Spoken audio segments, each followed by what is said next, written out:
अरे भैया, एक बात समझ में नहीं आ रही कि पुनर्जन्म क्या है, जो आज भी शोध का विषय बना है। शोध समझते हैं ना, रिसर्च।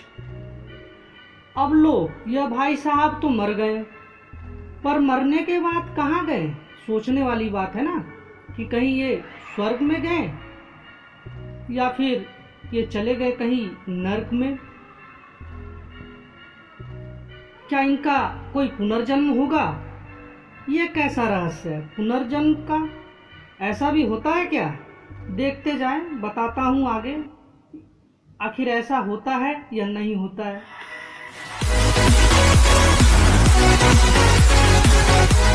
ये है हमारी पृथ्वी, इसमें छुपा है रहस्य। साइंस की किताब तो मैंने पढ़ी है और आपने भी पढ़ी होगी, पर चाहे मैग्नीफाई ग्लास लेकर बैठ जाओ, पर पुनर्जन्म की पहेली नहीं सुलझेगी। क्यों, ऐसा क्या बात है आखिर? तो बता दूं भैया, बहुत कुछ बियॉन्ड द साइंस है। Beyond the science? हाँ, बियॉन्ड द साइंस मतलब अध्यात्म और साइंस में अंतर है। साइंस लिमिटेड होता है और अध्यात्म की कोई सीमा नहीं है, ये इनफाइनाइट होता है। तो इनफाइनाइट, हाँ इनफाइनाइट होता है। अब इनफाइनाइट से आप क्या समझते हैं? इनफाइनाइट मतलब जिसका पता नहीं। अब पुनर्जन्म है क्या फिर? अब थ्योरी ऑफ हिंदू धर्म की माने तो सभी मनुष्य को अपने इस जन्म का कर्म अगले जन्म में भोगना पड़ता है। अब थ्योरी ऑफ बुद्धिज्म की माने सब कर्मों का खेल है, कर्म जैसा करोगे फल वैसा मिलेगा। अब लगभग दोनों धर्म की कड़ी एक जैसी है, पर कुछ है जिसे हम देख नहीं सकते, चाहे आंख खुली क्यों ना हो, और कभी तो शायद हम देखना नहीं चाहते। सच है ऐसा कि हम देखना नहीं चाहते। मतलब कर्म का खेल है सब, और आध्यात्म की है माया। समझ गए ना आप? अब कर्म करोगे बदमाश का तो अगले जन्म में जानवर ही बनोगे। अब किस कैटेगरी के जानवर बनोगे ये आपका कर्म निर्धारित करेगा। कर्म के अलावा और कोई निर्धारित नहीं कर सकता। अब कंफ्यूज होने की जरूरत तो है नहीं। यह सच है कि आत्मा कभी मरती नहीं है, बल्कि एक शरीर से दूसरे शरीर में उसका स्थानांतरण हो जाता है। इसका निर्धारण तो कर्म ही कर सकता है कि बंदा आदमी बनेगा या फिर वो बन जाएगा कुछ और। अब कर्म का ही खेल है ये। अब चलते हैं 2 वर्ष पूर्व। अगर 2 वर्ष पूर्व कहते कि ब्लैक होल की थ्योरी होती है तो आप क्या मानते? नहीं, उस समय घुमा के एक झापड़ मार दिए होते। अब ब्लैक होल की थ्योरी क्या है? ब्लैक होल में सब समा जाएंगे, ये तो सब जानते हैं, गायब हो जाएंगे उसमें एक दिन सब, क्योंकि ब्लैक होल किसी को छोड़ने वाला नहीं और सबका अस्तित्व इसी में खत्म हो जाएगा। अब ये सही है कि ब्लैक होल है, पर लोग मानेंगे नहीं, और उस वक्त भी लोग नहीं मानते, पर ब्लैक होल की थ्योरी को प्रूव कर दिया जा चुका है। अब फिर चलते हैं 200 वर्ष पूर्व।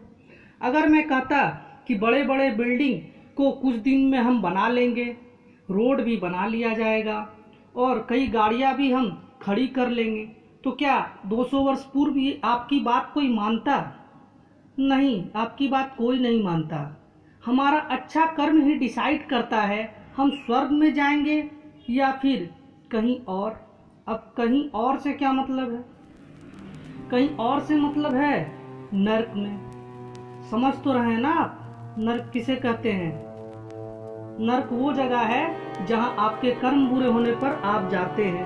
और अब लो भैया, आप फिर से साइंस की बुक खोलकर बैठ गए और खोजने लगे। अब मैंने कह दिया ना, इसमें उत्तर नहीं मिलने वाला आपको, क्योंकि साइंस से परे है ये आध्यात्म, जो हम सबके अच्छे और बुरे कर्म दोनों को देखता रहता है। भले वो आपको नहीं दिखता, पर सब जानता है वो आध्यात्म, सब सुनता है। आपको अब सुनाता हूं एक सच्ची कहानी है ये लीजा की पुनर्जन्म की। एक पति पत्नी थे जो बहुत प्यार करते थे आपस में। पत्नी का नाम लीजा था, पति भी उसे उतना ही प्यार करता था, पर अचानक किसी कारणवश लीजा की किसी बीमारी से मौत हो जाती है। फिर उसका पुनर्जन्म होता है और वो अपने पति को ढूंढ लेती है। पर लीजा की उम्र उस वक्त महज 6 से 7 साल की होती है और उसे वो सब जगह घुमाती है और दिखाती है, ले जाती है जहां जहां वो मिले थे। अब आप कहोगे मर जाने के बाद उसे कैसे याद रहा? तो मैं ये कहूँगा यही तो कॉन्शियस माइंड और प्रकृति की केमिस्ट्री है।